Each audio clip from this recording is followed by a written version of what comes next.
Oh yeah, man! Oh yeah. I'm feeling a little explosive today. Yo, ho, you're like a really bad version of Michael Keaton's Beetlejuice. hey, come on here, fat boy. Let's get this alone. This is Dominic DeAngelo, WrestleZone.com, and this is the second episode this week of two Dynamite dudes on a Rampage, and I am here with none other than my degenerate brother of AdFreeShows.com. It is Marcus DeAngelo. Marcus, welcome back again to the show. We're getting a streak going again, huh? We're on a damn roll. That's 2 weeks in a row, Dom. Two That's weeks. right. Oh man. So yeah, we're really rolling now, baby. Nesha, what's up? Welcome. Good to have you in here again, Dominic. Last time you and I spoke on the podcast, you were in quite a tizzy. Oh my god, I'm still settling down from it. It's still a gut punch, I think, to me in a lot of ways. Just Cody being gone, and basically it's just it's gonna be an adjustment, I think. I don't know what to believe anymore, Dominic, because he keeps getting acknowledged by like Kenny Omega and the Bucks now, Right. where they're like making statements. I'm like, this feels very planned. Okay, you know what? Let's. I was gonna maybe pick that up later on in the show, but let's just kick Fuck the show it. off. Let's Fuck roll. it, dude. Let's roll Fuck it, right dude. now. Let's go bowling. Let's go bowling. And Nesha throwing Nesha with some shade early shade from Nesha. We need the shade. Keep us. Yes. I Perfect, deserve Nesha. I deserve the shade. I know. Even 2 weeks with Marcus. Marcus can't count that high, so he can't get that far. That's super rude of both of you. Anyways, Cody, Dom. Let's talk Cody some more. Cody revisited. We left off where we were thinking it's like a shoot, and it's probably a shoot. By all accounts, it seems that way. Like we said earlier in the week, talks with WWE, the camps. But you know what? You never know. You never say never. And here, this is kind of where I lay at it, Marcus, and I want to get your thought. Hang on, Nesha just did a baby face turn on me. Appreciate that, Nesha. Nah, we don't need to love you guys too. Steven, what's up, man? I'm not putting that on here. Come on, put it up. Nope. All right, you forced me to. Very good. But so I'm kind of in the realm of like, hey, Cody's going to be back in AEW at some point. That's kind of where I'm thinking at right now. Maybe he's gone for now, and maybe he goes to WWE. But I think he's going to be back in AEW because you know what? Cody's a smart guy. Cody knows the business. What's going to make him more marketable than leaving, a promotion, maybe going to another one, maybe just going away, but then coming back to it? I think that's something that people should not really rule out a lot of the ways. So I've changed my mind over the past couple of days. I think it's all a work. Really? Yep. Now. Okay, go ahead. Give me your reasoning first, and I'll fight back. So, the Young Bucks are acknowledging it. Kenny Omega has now acknowledged it. And here's the deal: is ordinarily when somebody leaves a promotion, even if, let's say, they left a bad taste or whatever before they left, ordinarily the promotion, just in case, because as is usual with the wrestling business, it's always that whole you never know, might be back, babyface the whole situation. Mm-hmm. And they're kind of halfway not baby facing the situation, where they're saying stuff like he wasn't a good fit, he didn't have the same vision as us, like they're saying all that sort of thing.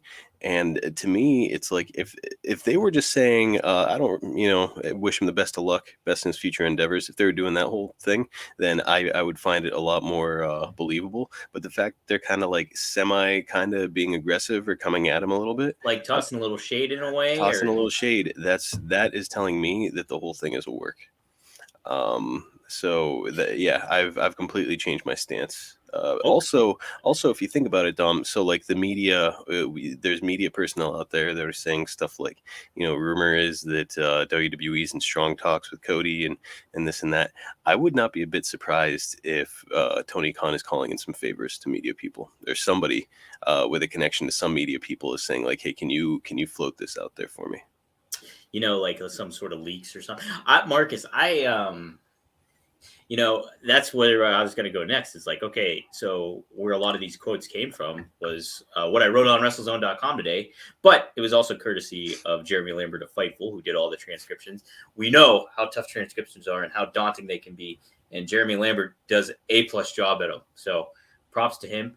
But also there was a transcription regarding via Wrestling Observer, straight from the horse's mouth where it came from, where Kenny Omega had an interview with Dave Meltzer and Garrett Gonzalez, the Wrestling Observer. And, when Kenny does interviews, he only does interviews pretty much with Meltzer. So, I don't know. Like, would he be working Meltzer? Would they all be working Meltzer? I think they're all working together. I think that Meltzer clearly has a strong relationship with AEW, does he not?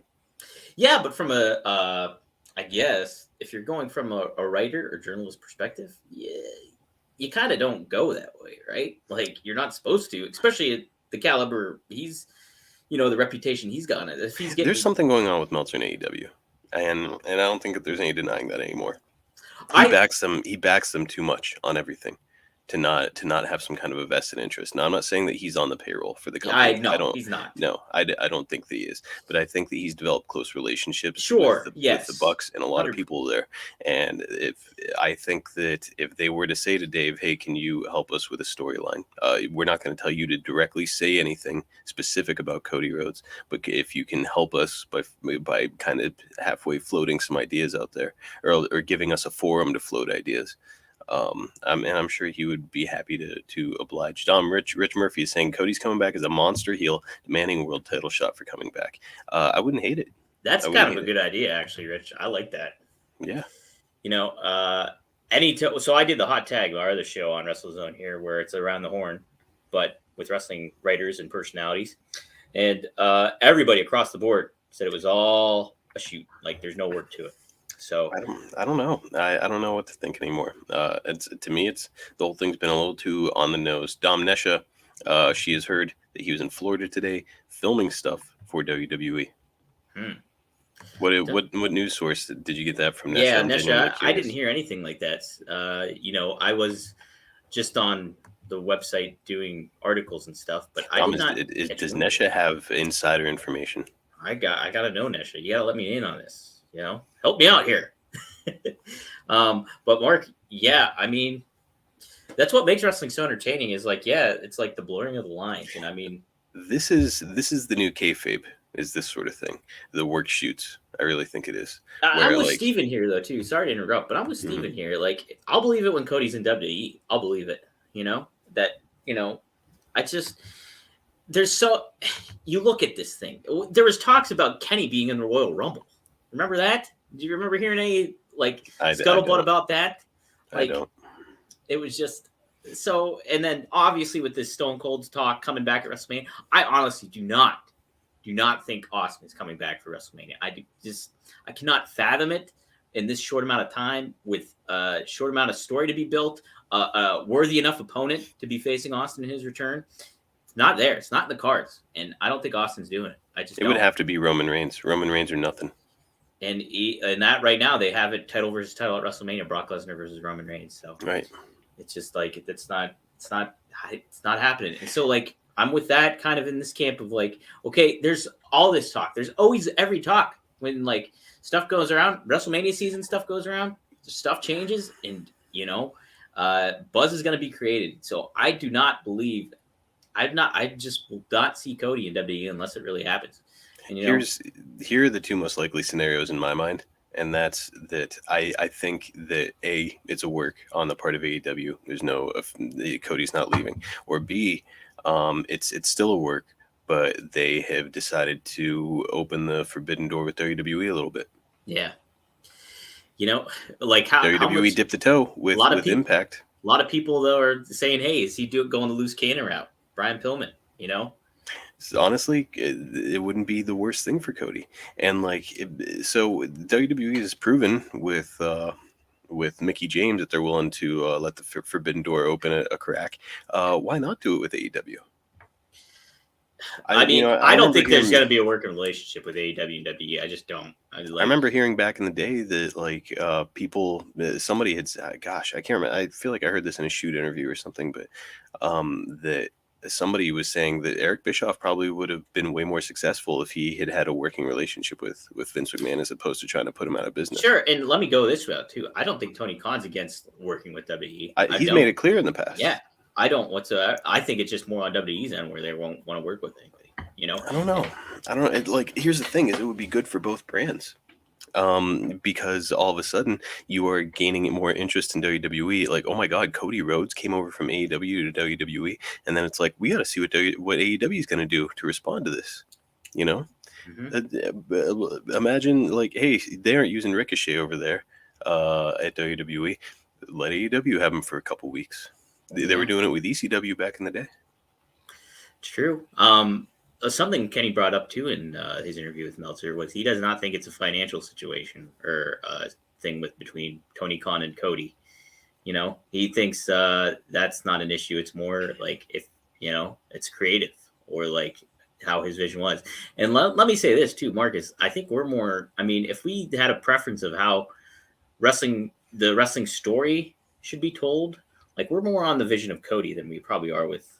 We love Kenny and like we'll love what he's doing and stuff like that, but we're probably more on Cody's vision of track of things and what maybe the Young Bucks see or even Kenny to that extent. Yes, I see more eye to eye with Cody and his philosophies when it comes to pro wrestling. Certainly his pro wrestling style. And look, I'm not saying that what the Bucks do is bad. No, I don't. It's just it's actually subjective art form. It's incredible what they do. It's incredible what Kenny Omega does. I think that Kenny Omega kind of walks the line between what the Bucks do and what Cody does. So it's I don't have anything against how any of them work, but as I've made clear in the past, Cody is like, I would say top 3 favorite wrestlers of today, and it's because of his style. I like the way he works. I like his mic skills. I like how he sells. I think he's just a really good wrestler. I also like the competitiveness that he has, the competitive drive, because I mean, what's fun, like Cody kind of made, and Kenny said this in the interview, is like the Bucks and him weren't about going to war with WWE, but Cody's philosophy was kind of like more on the lines of that. And you know what? That's what kind of makes us. I mean, we're Monday Night War kids, so growing up at that time, it's that's an itch we like scratching. You know what I mean? And I think and if you're coming from a sports like feel of things, competition's big. So it's just like that's what you want to see kind of with pro wrestling, a simulated sport being more like an authentic sport. And there's no better heart to sports than competition. So and look, like let's all face it, the wrestling industry, while I think there's still a lot of interest, it's not what it was back in the day. 1 million people was a shitty, horrible night on Nitro back in the day. It was kind of a shitty night on Nitro before the NWO came along. So like the fact that they that the wrestling industry is kind of suffering right now, and they're routinely getting like 900,000, 800,000 people. I don't know what the latest numbers were, but it's like 839K around that or something like that. Could you imagine if that happened back in like 1996 Nitro? Everybody had been like, okay, what the fuck is happening? What did we do wrong? Whereas they're borderline celebrated nowadays. So I think that the nature of the wrestling industry now necessitates something that's going to turn the dials. And honestly, a forbidden door between WWE and AEW would 100% do that. I would wager on the side of that's not happening though. That part. I don't know. I will. I'll close it out. Vince is, for lack of a better word, competent and open enough. That's better. Open-minded enough to be willing to like form that relationship at this point in time. He did it once. Egos, man. Ego. We've seen Vince have an ego. We've seen Vince utilize that ego. This over the course of this past year, even from who he cuts, who he utilizes, everything like that. It's that a tiger or whatever a zebra doesn't change its stripes. Is that right? I mean, here's the deal. You're talking about 2 billionaires in Tony Khan and Vince McMahon. I could see them finding a way to work together. I really could. I disagree. Let's take some comments here. Yeah, what does Jason have to say about AWA there? I'm interested. Okay, let's see here. I'm on Peacock. Was just watching the spectacular AWA footage with their downfall. On Peacock, okay. Well, everybody was leaving AWA. That's why they couldn't keep up, and they just folded. But they started to break off from NWA even before WWE did. So, yeah, I mean, like, there's litmus tests or, like, examples, precedents set for how, like, wrestling promotions have fallen, and have their rise and then have their fall. Like you could make a lot of comparisons to how Vince McMahon and Vern Gagne are in a lot of ways at this point. Like Vern Gagne dug his heels into what he viewed to be a top baby face or his promotion, and would not budge and would not go ride the wave that was Hulkamania, which AWA started. Was Hulkamania. It was like Vince McMahon capitalized on it, but Hulkamania all started in AWA.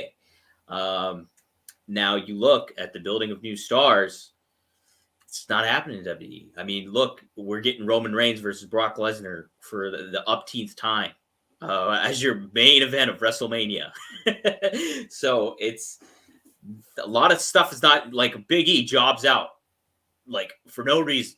Drew McIntyre's fighting Madcap Moss. It's just come on. If you want to build stars, you're not doing it there. The more I hear about, I saw a report not that long ago that morale is at an all-time low in WWE, and you're right. Big E was their champion not too long ago. Now he's just routinely jobbing. Where the fuck is Ricochet? What are they doing over there? And I honestly, man, I think that the Forbidden Door is opening. The more I think about it, Marcus, I really think it is. Unless there's a super desperation move, I don't see it happening, Marcus. I would call these desperate times.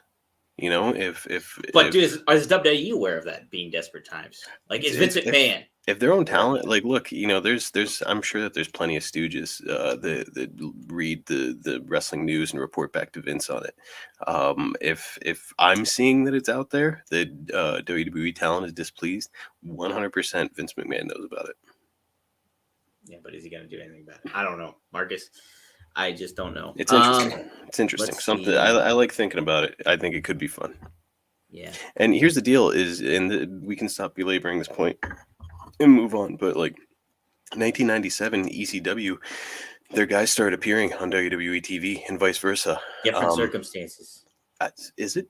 Yes. So Bruce Pritchard. Hold on. Bruce Pritchard has said that they were using ECW as basically a feeder system where okay, we've got a guy that has been injured or that we haven't been using. Let's get the ring rust off him. Let's put him on their TV. We give them exposure. He gets he gets the ring rust off, actually goes out and learns a new hold, as they say. Then we bring him back to our TV. I could see them helping each other like that. AEW is not a feeder system, Marcus. AEW is its own promotion that protects its stars and what they want to present as a product. Same with WWE, good or bad. I'm not saying that they're going to use them as a feeder system, but I am saying that's the difference. I could see them trying to get their underutilized talent over on AEW programming so that they could then bring them back to WWE once they're over. No way. Marcus, and if AEW did that, they would look lesser than. And you don't want to do that either. Here's the thing, though, is you are attracting more audience by allowing those people to come over. It doesn't matter, Mark. There's a certain hey, I'm just spitballing. I get it, and I get the working relationship stuff, but it's a matter of which hand is washing that hand and who's benefiting from it. And here's the other thing is why would it have to be Tony Khan's a smart guy. You could say, hey, yeah, we'll take Ricochet and polish him up on our TV for a while, but we need Roman Reigns for this pay-per-view. Not gonna happen. Not gonna happen. I don't know. Anything else you want to present about Cody and Kevin Davis? Love this guy. Yes. Love this guy. He does the pop-in. He visits the way that we all wish relatives would visit, right? Yes. He comes in, quick hello, and he's out the damn door. Yeah. Kevin, you're the man. Love Kevin. Yes. Well, welcome back, Kevin. We are safe. Hope you're safe as well, my friend. Yes. Yeah. Hope you're doing great. Hey, thanks there, Kevin. Appreciate it. But Mark, anything you want to present more about Cody? No, we can hammer on. Okay. It's just I think you got halfway hot there. You got a little hot. You gotta get a little hot, Marcus. I just, this is my line of work. Is talk about this shit. Okay, so you gotta get a little passionate about this stuff. You gotta stick up your ass or something. I don't know what's going on. Honestly, most of the time when we record, I'm just trying to keep my voice down. I don't want to wake my child. I'm trying to not wake my daughter. Snort a lot of cocaine or something. Was I a little bit louder the other day when you did your emergency thing? I feel like I was. A little bit, yeah. You had a little bit more. See, though? zest. A little more to yourself. radio presence. I wasn't Yeah. down here huddled in my office. Huddled like Mhm. like you're some sort of what's the dude from Lord of the Rings? Hobbit? Not a hobbit. What's the guy? Gollum? Gollum? Yeah. There you go. All right. Move the fuck on, All right, Dom. yeah. Let's go. This was an emergency. The Cody was an emergency. National. It still is an emergency. I feel. Still, Yeah, I think the alarms are still going off. Sirens are I blaring. feel panicked. I feel alerted. Mark, so let's talk about something that is going on AEW television, and what a way to kick off Dynamite last. I liked it. I really enjoyed pretty much the first hour. I enjoyed the show overall, but like, they changed the pace up a little bit, did they not, with what they were presented?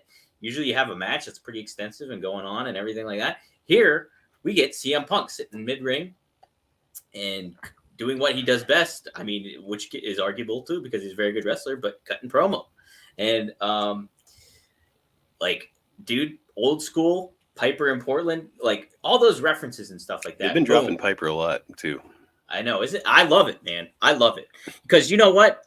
Just like I have a cat named Dusty, MJF has a cat named Piper. So, and that's not. I would say he's a fan.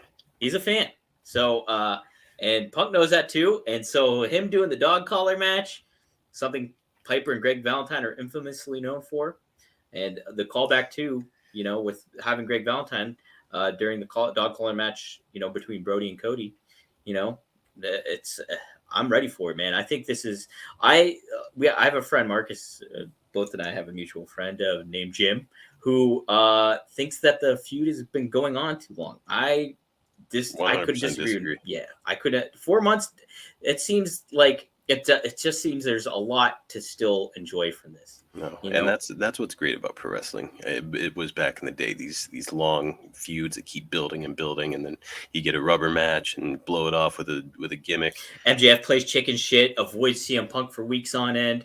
He puts obstacles in Punk's way. Punk fights through it, kind of gets his hands on, literally does get his hands on him, has a match, and still gets screwed out of it. So, any chance that we get MJF spending the week leading up to the pay-per-view in Alcatraz like Piper did before Super Bowl 7?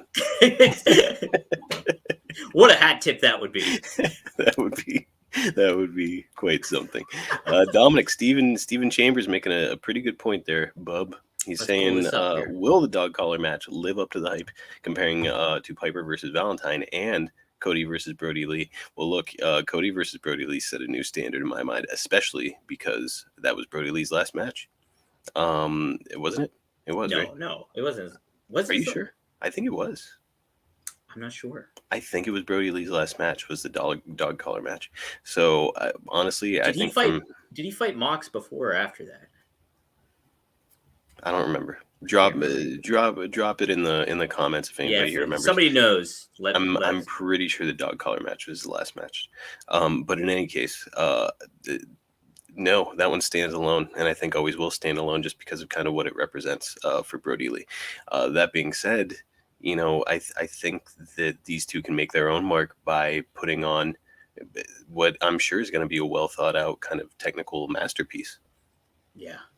I mean, it's going to be its own animal, I think, one a separate one in the same, like, I don't think they're going to, maybe they'll pay some sort of homage to that, the previous match, but I think, it's going to be its own identity, have its own identity as a match. That's the only thing that they can do is just make it as different as they possibly can. It's like the Joker, Marcus. It's like, okay, Jack Nicholson has his spin on the Joker. Heath Ledger has his spin on the Joker, and both are different. Both are really good, but they're different. Right. Mm-hmm.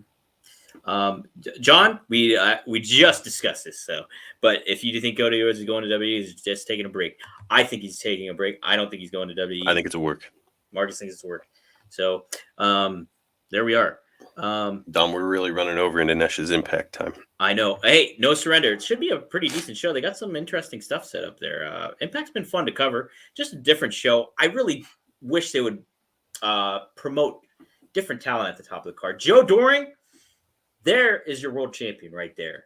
W. Morrissey, he's challenging for the world title. He better beat Moose because I think he's another guy you can put your chips behind. But Joe Doring, 100%, make him your champion and run with him because he's unique. He's old school. It makes your promotion stand out. Joe Doring, Impact World Champion should be, or him or Jake something too. You can build behind as well. All right.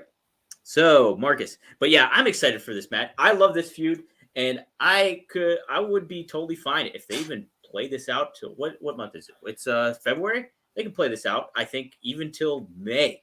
I think I'd be all right with me. and be all right with May. Maybe at that point too, MJF has the title. Maybe has beat Hangman, and you have Punk versus MJF for the title. I don't know, but you want to have MJF out in the long run. So maybe I'm spitballing here. So as much as I would like it if they continue the feud, I think that this is going to be the blow off.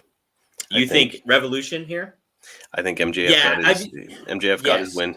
MJF got his win, and Punk is going to get the win back in a gimmick match, which is the standard blow off, and then they're going to move on. 100%. Yeah, I'm very much with you. Yeah, but, they should. Then I think MJF is he's going to start coming after Page. Yeah. So okay, that's good segue. So we got Adam Cole and Hangman Page. That's looking like it's going to be set up for Revolution. Cole, they're really starting to heat up now. Is he with the Bucks, Dom? Or is he with Undisputed Era? Or whatever they're calling themselves. I don't know what they're calling themselves. It's something, they're like the Dragons or something. Is it something era or the new era? No, I don't know. They're like the Dragons, something Dragons. Marcus, O'Reilly and Fish were always called Red Dragon. So is that what you're thinking? Yeah, probably. Okay. So yeah, they're Red Dragon. But yeah, Mark, I think that kind of plays into I think that's going to be the out for Cole in some sort of way, is tension with him and the Bucks and that stuff going on. I think that'll transition him out of maybe, having that title, but still being in a top program.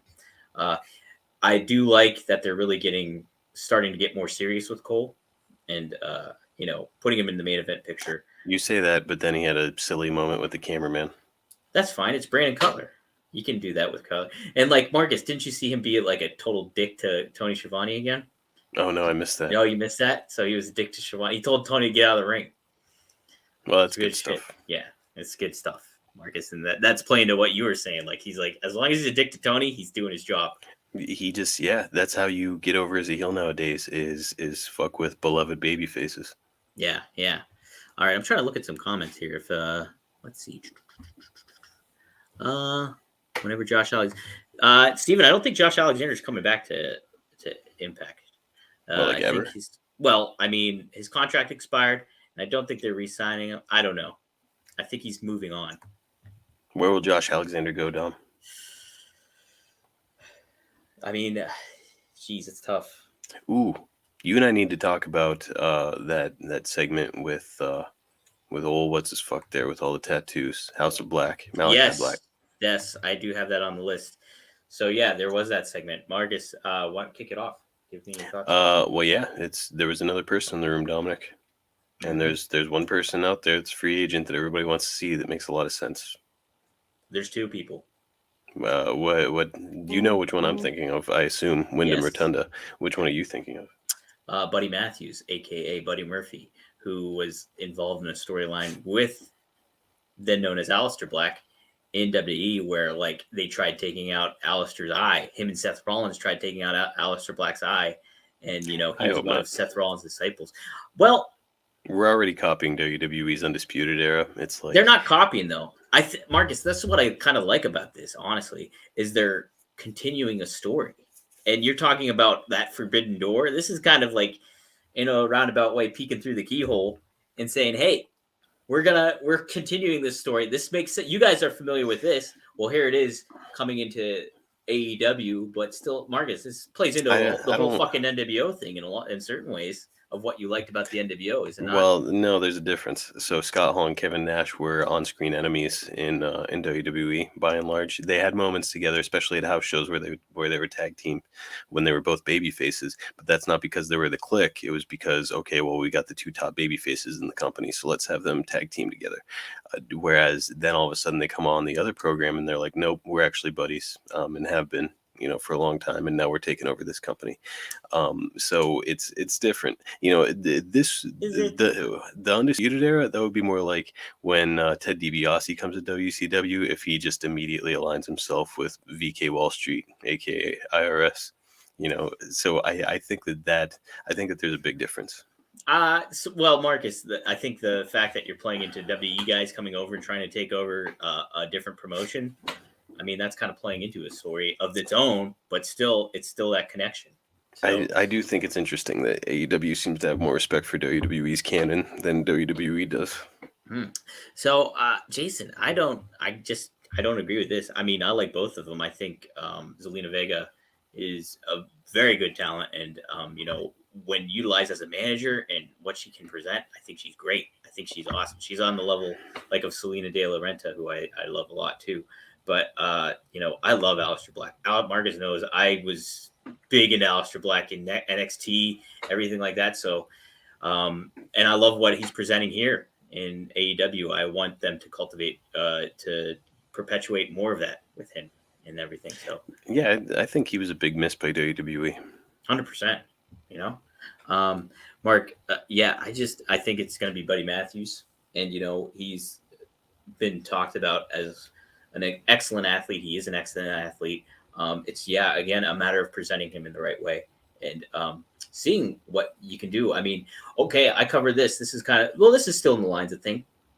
Marcus, we're both familiar with the Ric Flair podcast, Woo Nation, part of Podcast Heat. Who I good podcast, very good podcast, very fun podcast, and get a lot of cool insight from a legend talking about the current day product. Well, he was asked by Mark Madden about Keith Lee's presence in AEW and him being the debut that they went.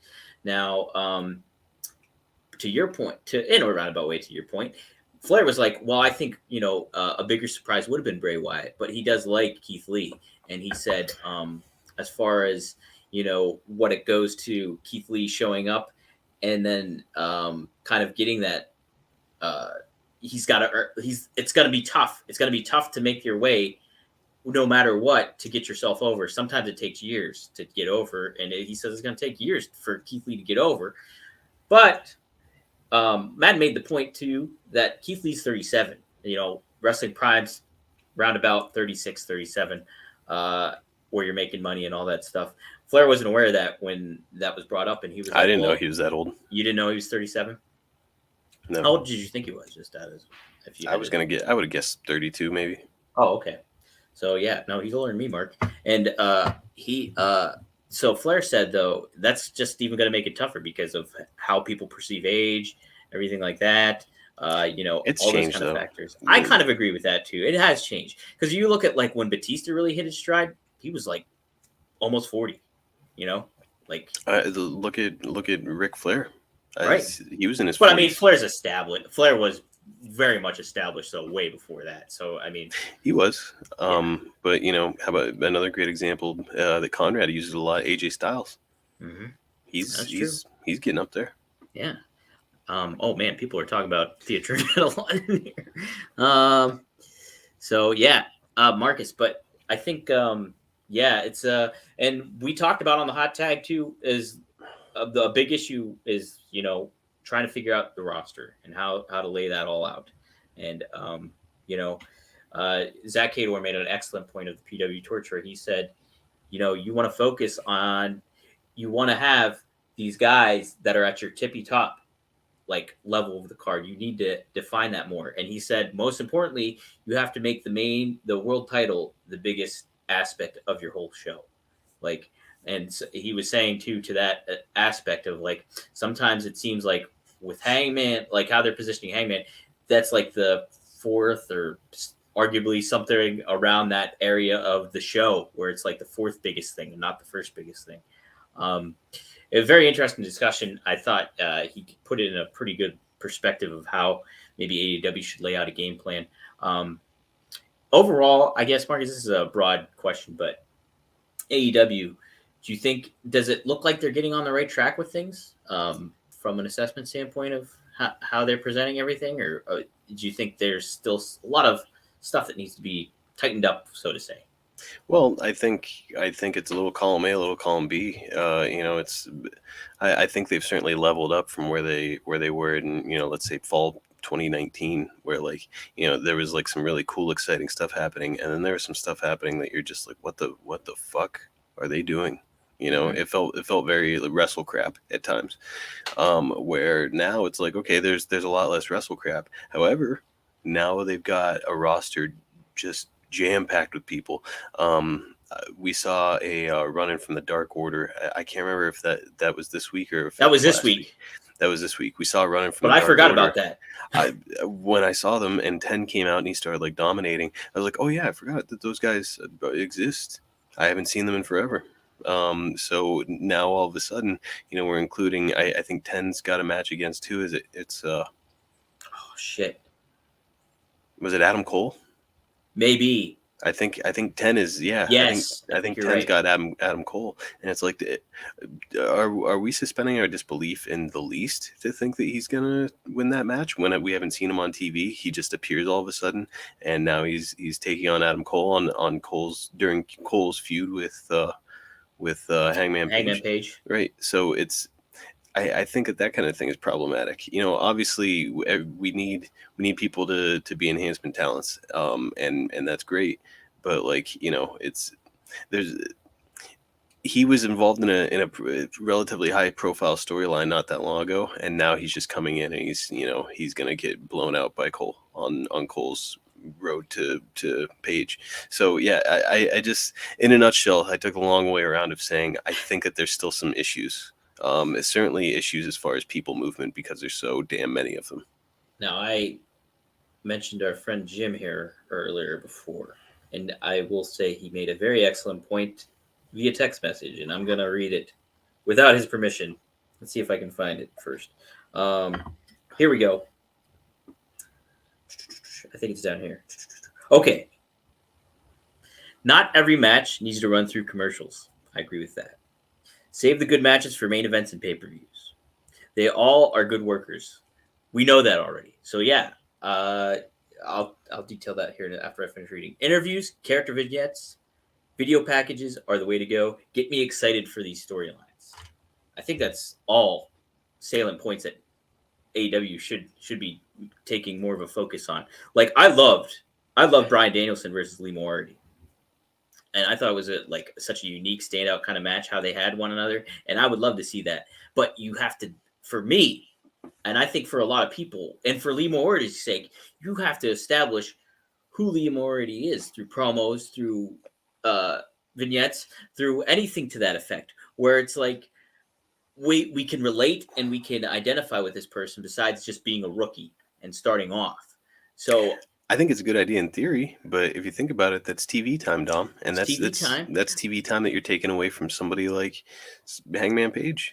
Right. So so you have to be, to Zach Hayden's point, you have to be selective of who you're positioning and what you're presenting.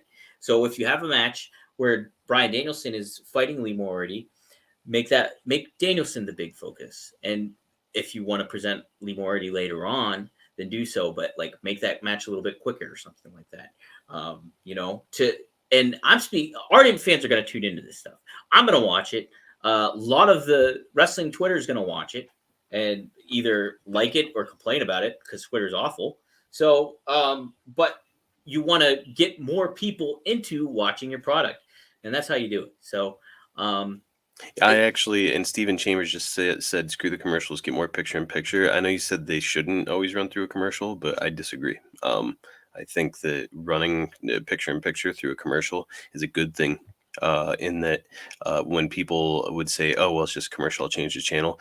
If you're doing interesting things in that little box, and if every once in a while you have somebody go over in the middle of picture-in-picture, you then make it okay. I can't change the channel just because it's a commercial. I need to keep watching this. Well, I agree to a point of that, but I also think when you put it in picture-in-picture, it makes me feel it's not important. You know what I mean? Well, I agree, and they need to build its importance. Have end matches during picture-in-picture. Sure, then that'll be important, and I'll keep my eyes a little bit more on it. But I think Jim's right though in the regards that you cannot. It doesn't. You don't have to have every match run through a commercial break. You can have something I think. What it has been always, and I respect in a way where you stay adamant about okay, we're not changing certain things, or you have a certain way you want to get stars over. But again, to your point, Marcus, you only have so much time to present what you want as your wrestling product and as it goes. So if you're having matches that run an extended amount of time, it doesn't provide the fans of being able to be attracted to a certain wrestler or like get a connection with a wrestler where you're just not giving enough time for that to cultivate. And like, if you want to do that for Lee Moriarty, do it, but you have to make him a focus and, more of a focus. You can't just have him like have this little scene where he's barely talking and then he has a match because he's a great wrestler. And like, we want to see him and Bryan Danielson tie it up because I love the match, but it's just like, give those fans more of a reason to be connected to Lee Moriarty. You know what I mean? Yeah.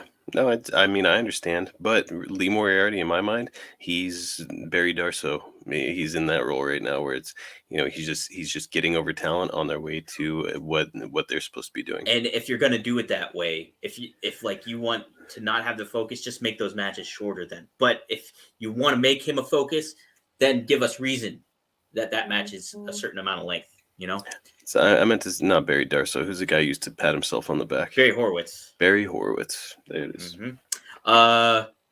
Marcus, a match that we were really happy with. Both of us.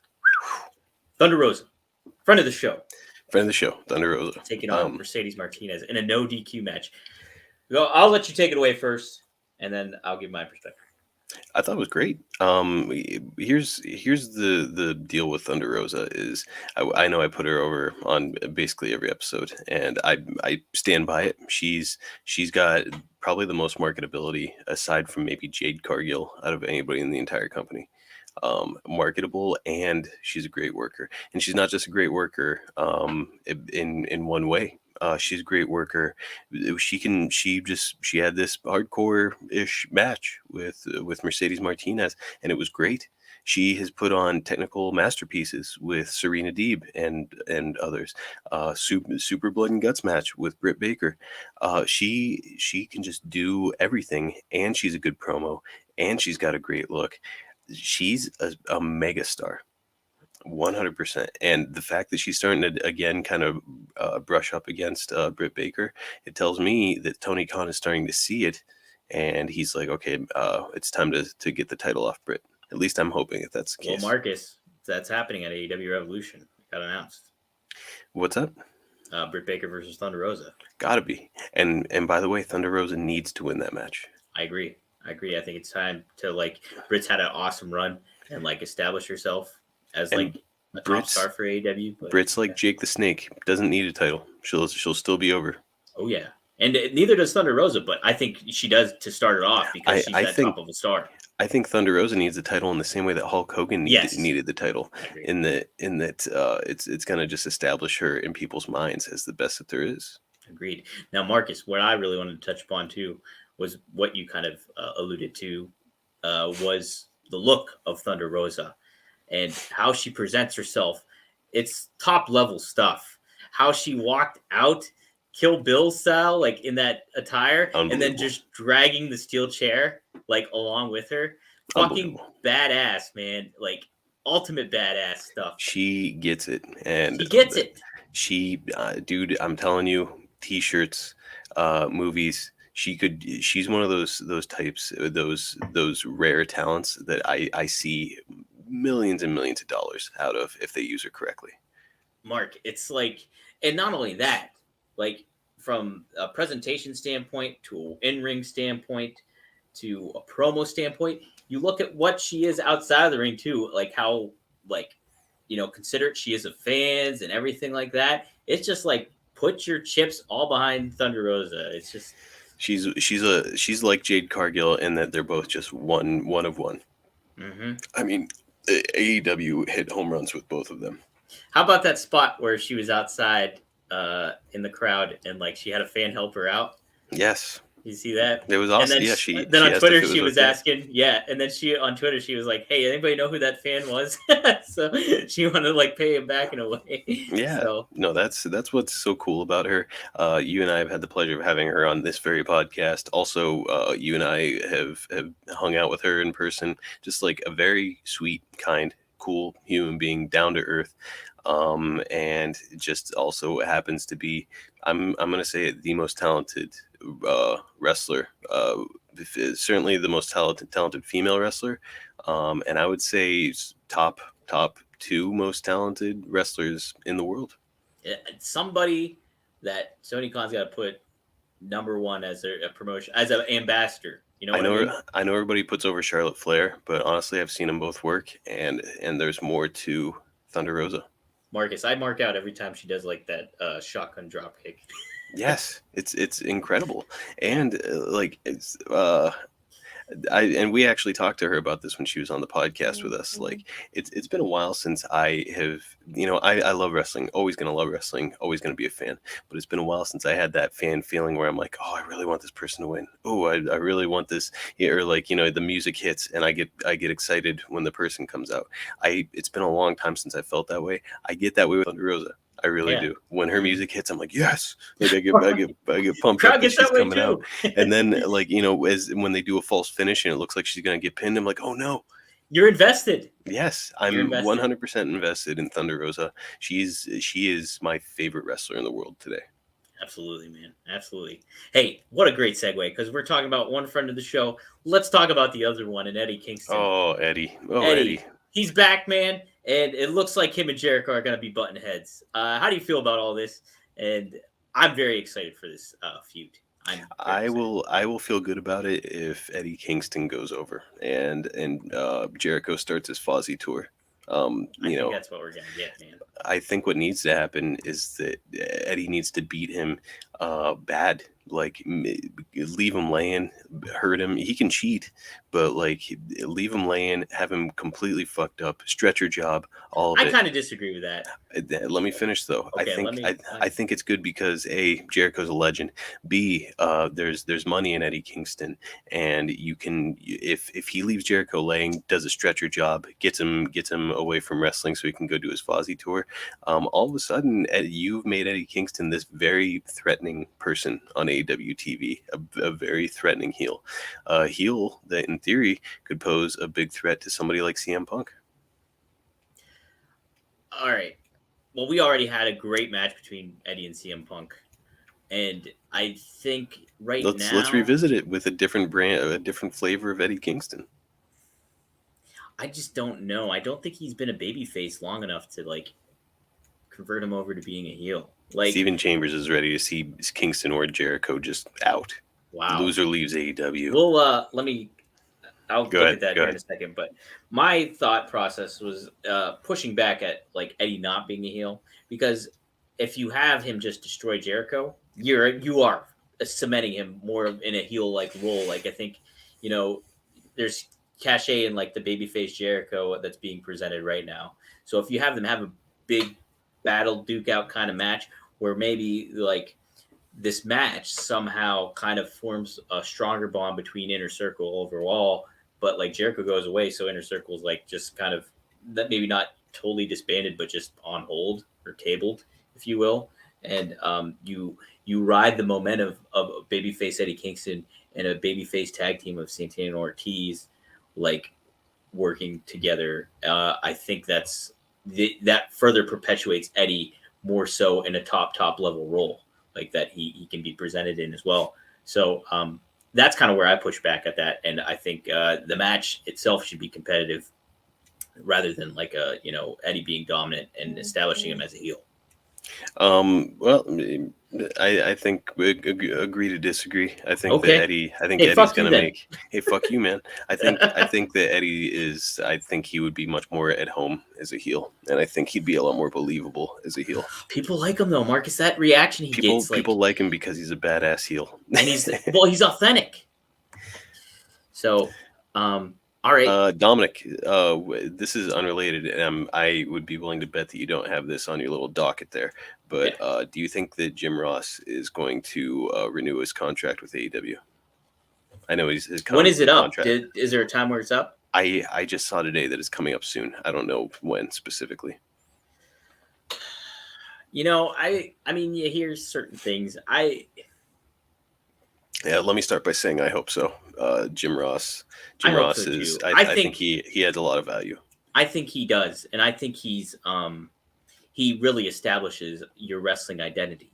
I mean, like, he's the best to ever do it, and so if you have him on your program presenting a wrestling product, I mean, you can't get it. Like, he's John Madden basically. So it's just when you open your program and it's Jim Ross's voice welcoming people, that means something. That means something. So yes, if you're moving, there's nobody you could replace with JR. There just isn't. Like you could get your top star like Jericho. I think does a wonderful job at commentary. I think he's great at it, and I've spoken to that many times.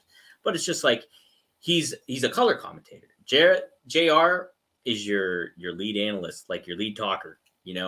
What if they got Michael Cole, Dom? No, I mean Michael Cole's good. I do not think Michael Cole's a bad commentator. He's doing his job. He's doing what's told of him. So like, if you give Michael Cole the ability to just do him, like I'm sure he'd be great. Like he was great back in the Attitude Era, but it's JR is JR. So you have JR there. Yes, I think it really behooves AEW to keep JR around. And he's, again, like we talked about too, he's the check to the balances. I like how he can get critical sometimes. I like he gives that, like, certain things about talk about referees or certain things like that. Or the invisible wall that comes up when one talent's chasing another and they do the standoff from a distance. Like they just stop chasing. Did you see that? No, explain this to me. So here's the thing is I can see talent backstage nowadays complaining about JR doing something like this because it kind of makes them look like idiots, but they look like idiots regardless. Where and I how I feel about Chris Statlander. She's awesome, but at one point she was chasing another girl and I can't remember who it is. Not Layla? Was it Layla? Maybe, but she was chasing somebody up the ramp and then she just stopped. And then the person she was chasing turned around and they did like a stare down. And JR said on live TV, what did an invisible wall come up? Why did she stop going after her? Listen, JR knows what he's talking about. Yep. He knows what he's talking about. Look, he's from the era of kayfabe. And kayfabe, if you were angry enough at somebody that you wanted to chase them to fight them, it's not like all of a sudden you'd be like, well, they're 20 feet away now, so I'm done. How have I not picked up on that? I haven't even noticed that. What's that say about me?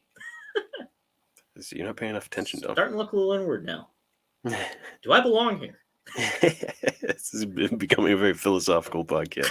I gotta look out the window and stare for a while. Weigh in the comments if you think Dominic belongs here. Please help me, folks.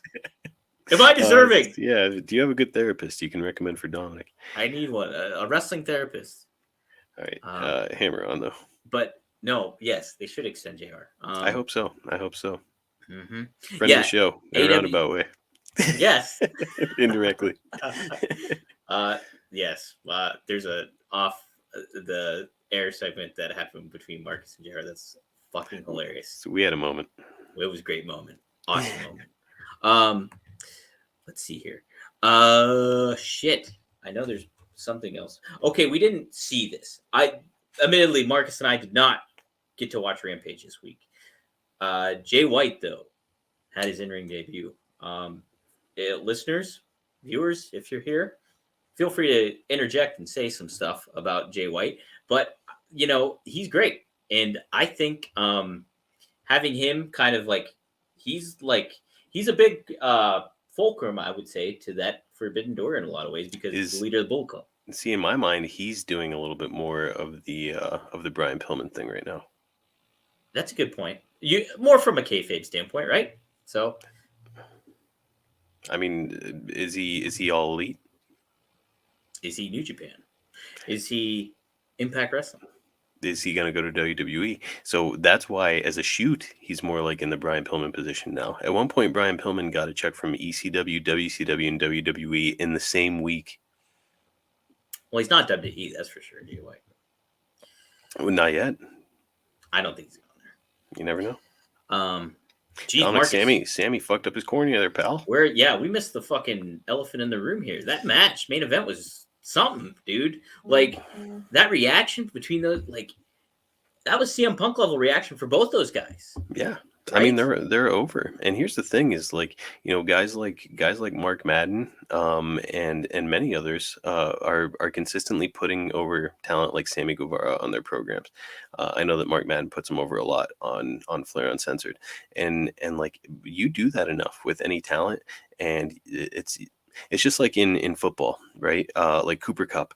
None of us were paying any attention to Cooper Cup and what he was doing all season. None of us knew. And then all of a sudden the announcers started mentioning it. And they're like, hey, this guy has like broken records this year. Hey, this guy's this. Hey, he started doing that. And then all of a sudden everybody's like, man, Cooper Cup is something else. Like I didn't care about Cooper Cup until probably week 15 of the NFL season. And then all of a sudden I'm like, holy shit, the announcers are right. Look at this guy's stats. And I'm like, Cooper Cup, he's a monster. He's awesome. And I think a similar thing is kind of starting to happen with Sammy Guevara, where there's enough chatter about him from people who have some influential voices in wrestling that all of a sudden they're like, these outsiders are starting, like, not outsiders, but fans who don't analyze pro wrestling for a living. They're starting to see like, hey, this guy's awesome. Yeah, I think I think AEW's been done a great job at promoting Sammy. As like a baby face that is athletic and that can really get the job done against anybody in the ring. Like, a viable competitor, one of your pillars. I mean, he's no doubt a pillar of AEW. Like, and same with Darby. So those two combating one another was neat to see. What'd you think about Andrade meddling in the business and all that stuff? And mixing it up. Do you think that's a good thing to do? And yep. I almost feel you could have Sammy drop the title to Andrade, who they're facing at Rampage next week. What do you think? I don't think they will, but I would like it because I think that Andrade again is one of those talents now at this point that would really strongly benefit from holding a title. Not everybody does. Not everybody needs it. I don't think Sammy needs it anymore. But I don't think he does. That being said, he just got this title, and I think he's probably going to hang on to it for a while, so that the title itself means something and isn't constantly swapped around. Oh, look at Steven dropping some good fucking ideas here. Ooh, see, and that's again. That's another way to feature 3 talent. I would say, mid to upper talent at the very least, all in one segment. Yeah. Marcus. Dom. Let's tie this all together here, man. Tie it, Dom. I think put a bow on it. Let me put a bow on it and let me put some sequins on it because I'm saying this. Mm-hmm. Why don't AEW, not we? I was like, what are we gonna do? Why doesn't AEW bring in Nate to manage Andrade? The Nature Boy. Sense? He went for AAA, whatever that was called there, that pay-per-view they had. He came out with him against Kenny. I mean, get it in AEW. Get it in AEW. Here's the other thing, and I know that probably not everybody is on board with bringing Nate in. But here's the thing: is Ric Flair equals ratings, no matter how you slice it. If you get Ric Flair on your program, more people are going to tune into your program. And in theory, the more people that tune in, the more people are sampling now AEW that maybe never sampled it before. And those people are then saying, hey, that was a really good show. Maybe I'll tune in next week. And I think Andrade will benefit greatly from having like Flair be his mouthpiece. Like, he needs a mouthpiece, and who's better? And it's not gonna. I don't think it's a thing where it's like, okay, Flair is managing AJ Styles back in TNA. I think this is more of like Flair will complement Andrade, in so many ways because they not only have the outside of the ring ties because Charlotte is engaged to Andrade, but you have like a precedent set where he managed them before, like for that one show, a AAA show. Not to mention when Charlotte's contract comes up, is she going to say, yeah, I'll stick with WWE and the incredibly difficult road schedule? Or is she going to say, I think I'll go where my fiance and father work? Man, could you imagine if Charlotte went over to AEW? I know that's like, we're talking about bloated rosters and everything and a surplus of talent, but geez, bagging Charlotte Flair on your program? Charlotte Flair versus Britt Baker? Charlotte Flair versus Thunder Rosa? Serena Deeb? The Professor? Let's go. But yeah, so I agree. I think that Flair is going to give you ratings. So no matter how you slice it, 100%, without beyond a shadow of a doubt, Flair's going to give you ratings. And if you think that you can then transfer those ratings week after week, then he's a worthy investment. That being said, Dom, we keep talking about how there's so much talent and it's so difficult to program all this talent. Well, now all of a sudden, if you program Andrade with Flair, Andrade's a top talent because he's associated with Ric Flair, and that means that you need to have him on TV every single week.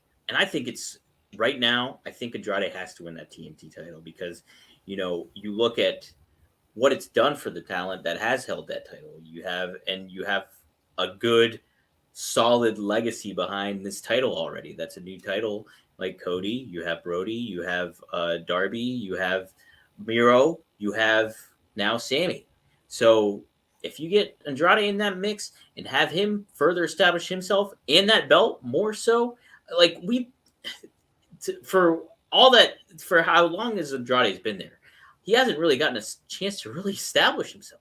So he had Chavo Guerrero for 20 minutes. Right. He's got Jose now. He's not really cutting promos. It's been weird, dude. And he's like he's with the Hardy family office. He's now like one of the main people there. This is a great segue too, because this might be our last topic, unless you have something else. No, gotta be. I gotta go soon. You gotta go soon. Okay.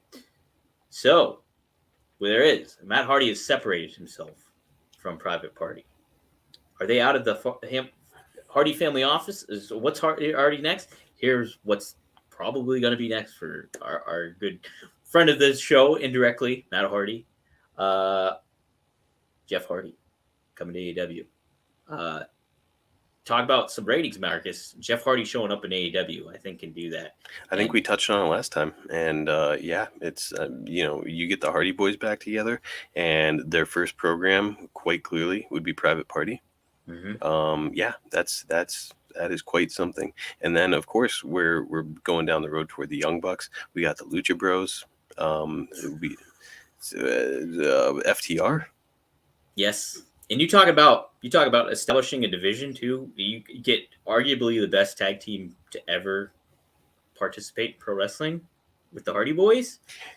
Name cachet, everything like that. Dom, you saw the Young Bucks versus the Hardy Boys a couple of years ago in Philly. How was that? It was awesome, dude. Because out of this world, kind of surreal. Because at that point too, this was November of 2014. Yes, 2014, November 2014. Tommy Dreamer's House of Hardcore. It was the Hardy Boys versus the Young Bucks. I was familiar with the Young Bucks, but not very familiar. So when they came out to Mbop by Hanson, I popped enormously. I fucking belly laughed. And it was great. But to see those teams go who the Young Bucks were, and knowing that they had such Hardy Boys ties and stuff like that, and it was awesome, man. And so Jeff's doing some independent stuff with Big Time Wrestling. Him and Matt, they're potentially either fighting the Briscoes or MLW's very own SAT, who the Maximos, Los Maximos. That's a cool setup going on. Marcus, dude, I don't know if you've seen this, but for Northeast Wrestling, the Hardy Boys versus Enzo and Cass. How about that? Boy, that would be something. How about that, man? I want to go to Connecticut just for that, baby. It's good stuff, man. And no, you're right. No matter how you slice it, you bring Jeff Hardy in, you get the Hardy Boys back together on national TV. It's money. Mm-hmm. See, money. Okay, Revolution. What is the date? I should know this. Jeez, do I deserve to be here? March something. March 7th? Is it 7th? I don't know. Is it early March or is it later March? I don't know. Do you know that much? Okay. Well, what help were you there? Because I think it's.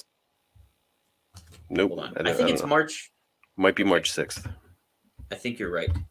But Steven, Nash is saying March 5th, Dominic. Okay. So, Steven, Jeff will not be in AEW before Revolution because his Matt has said, unless he's kayfabing.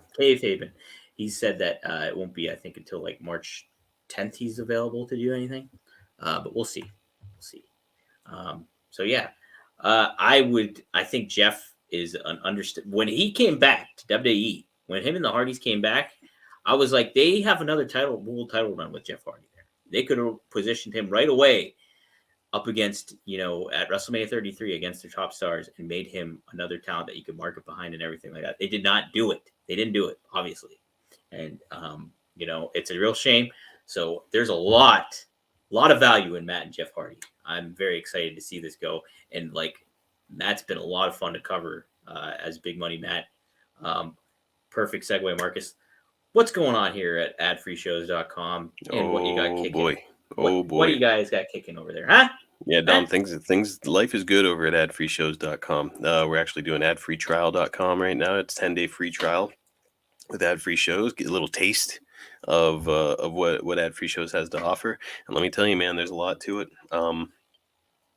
Just off the top of my head, if you were to join adfreeshows.com, all of a sudden you've got access to the Monday mailbag, and it's a rotating cast, Dominic. So one week you've got Mike Chioda, friend of the show.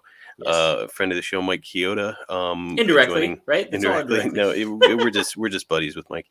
But he does the Monday mailbag with Paul Bromwell, and then the next week, Dominic, it's Taylor Williamson of Oh yes, of Roast. Well, not Wrestle Roast. He's the wrestling the roast, and he yes. also He was on America's Got Talent. I think he won America's Got Talent. Not America's Got Talent or The Last Comic Standing. Was he on? No, he was on America's Got Talent. Okay. Yeah, Very funny. And he's hilarious, and I think he won or he was in second place or something like that. I don't recall, and it sucks that I don't. But it's him and Gerald Briscoe on the other Monday mailbag. So right there, you've got that's worth price of admission. But on top of that, you get all the other shows early, ad free, and you get special benefits. The higher tier you're a member of, we just had Serena Deeb, the professor of professional wrestling, on there. Lash LaRue was just doing a live draw. It was called Time Limit Draw, where he's got a time limit and he's got to draw something. He wound up drawing. Oh, it was a time limit thing too. Yes, yeah. He wound up drawing Bruce Pritchard, his brother. I saw it. It was really good. It's incredible. And you just get to interact, and not to mention our hosts. Do you love Arn Anderson? You could talk to him.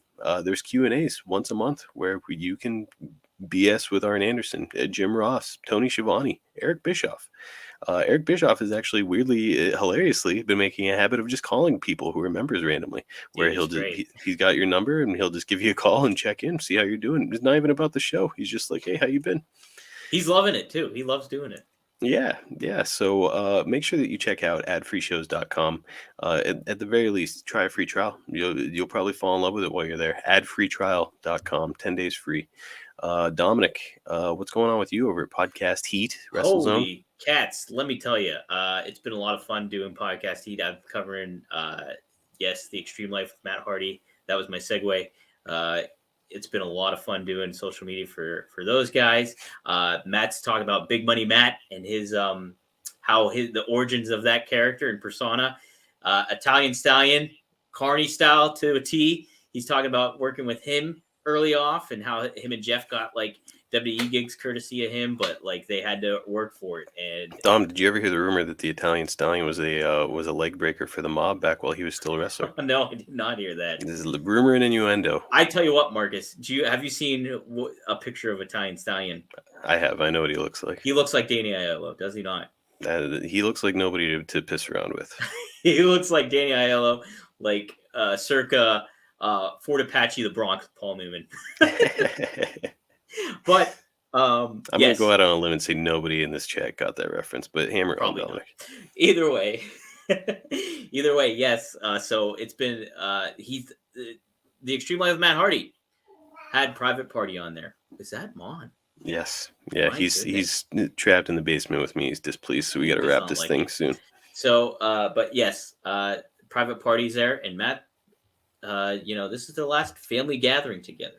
He considered them his honorary children, and now he has let them out in the wild. And here, Matt is on his own. So that's been fun to promote and talk about that, as well as Wives of Wrestling with Kim Orton, Giovanna Angle, and John Alba. All, partying down and talking about like just being wise of wrestling and living the celebrity life. That's the latest of that podcast where the big focus is that. A perspective you'll never get anywhere else on the other podcast. You'll never get on it, everything. They go in different directions, and it's a lot of fun to see. They have some cool stuff going on there. So be sure to check that out. I also cover Leaning Right and Turning Left with Hermie Sadler, a NASCAR driver, Hermie Sadler, and Virginia State Senator Bill Stanley. Great dynamic between those two. They talk about small business a lot and give perspective on just certain aspects that go on with legislation and everything like that. And so they've had LeVar Arrington, Penn State, Pittsburgh's very own LeVar Arrington on. They've had Jeff Jarrett on there. And the most recent guest is Joe Camarada, who's a famed attorney that dealt with the what's the woman's name? I think her name's Paula Jones, but in the Bill Clinton case. So he gives some neat perspective on that. So check that out. WrestleZone stuff. Got to talk about that. Hot Tag, my other show. Like I said, around the horn, but with wrestling personalities and journalists. We talk about all the hot topics going on and point system, and a winner gets to speak their piece at the end of the show. So it's always fun. The debate gets heated like Hot Tag. And so real good stuff there. I'm trying to get some cool, unique stuff cracking here with WrestleZone as well that I can't talk about, but hopefully stuff comes to fruition. I do not like to say stuff, especially at this juncture now, but like I'm hoping to get some unique stuff kicking around there. So be on the lookout for that. I think that pretty much covers it, Marcus. Jeez, what a fucking show. I tell you what, we're really hitting out of the park here. Holy shit. We're looking at a gosh darn stride, are we not? Holy shit, Marcus? What a show, Dominic. Am I valuable? Am I a valuable person? Right in the thick of the action. You know, Dom, you got to find value in yourself before you start branching out and asking other people to find value in you. You know what? What life lessons we're learning here on two fucking Dynamite dudes, you know? Just two brothers hashing it out. Fuck you, Marcus. All right. Hey, fair enough. Let's go ahead and end it on that. Fuck you, Dom. All right. Hey, you know what? Not fuck you guys. Thanks for tuning in. It's been a lot of fun. Yeah, appreciate you guys joining us. And, 2 weeks in a row, y'all get a cookie. It's all done. I might go eat a cookie right now. Damn, I'm gonna have some pasta tonight. All right, guys. We'll see you next time right here on 2 Dynamite Dudes on a Rampage. Yeah, see you guys. Bye, guys.